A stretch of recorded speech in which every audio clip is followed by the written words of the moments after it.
Let's bring in our deputy political editor, Sam Coates. Sam, we had an idea of what he was going to say today. So trying to manage expectations, but also setting out the scale of the challenge that lies ahead.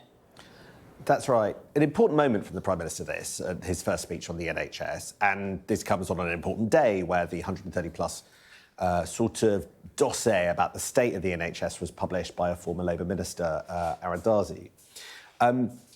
But what we're really interested in, Jane, is what is he going to do about it? And there was a lengthy section in the speech where he said he was going to talk about where next for the NHS. But if I'm being honest, there was not a great deal in that was new, that built beyond what we saw in the manifesto. And those commitments in the manifesto are themselves quite broad brush, quite sort of anodyne. So I think it's fair to say we only had the smallest number of clues about what next in that address from the Prime Minister, which effectively seemed to me to be more of a campaigning speech, laying the groundwork, sort of political speech, warning of difficult decisions to come, than giving many clues about what those difficult decisions would actually look like. Now, there was one thing I thought was very, very important. You have to sort of turn around what he was saying. Keir Starmer said that you absolutely had to reform the NHS before turning on the taps.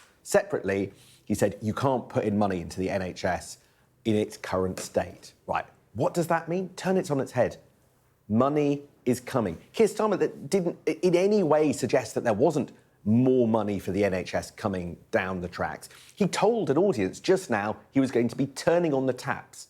He caveated it by saying it would come after reform. But to me, the critical thing is you have a Prime Minister saying on camera, I am going to turn on the taps after the reforms, which haven't really been spelt out, is done. That is the significance of the speech. It's not necessarily the headline message, I suspect Number 10 want to take away, but money is coming for the NHS. Probably the question, where from? How's he going to pay for it? None of that we know, none of that was spelt out today.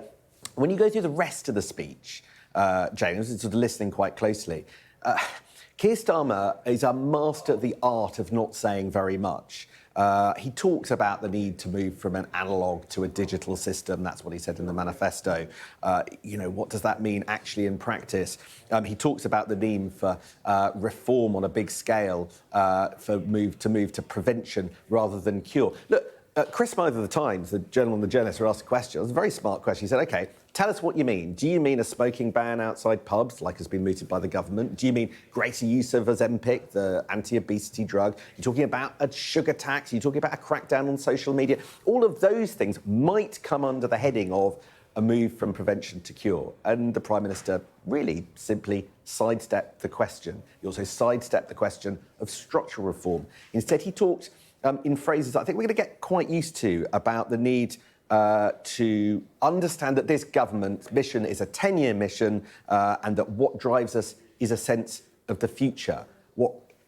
It's very hard to take away specifics when the Prime Minister simply talks in bland terms about the future. What specifically this government is going to do about the NHS isn't yet clear.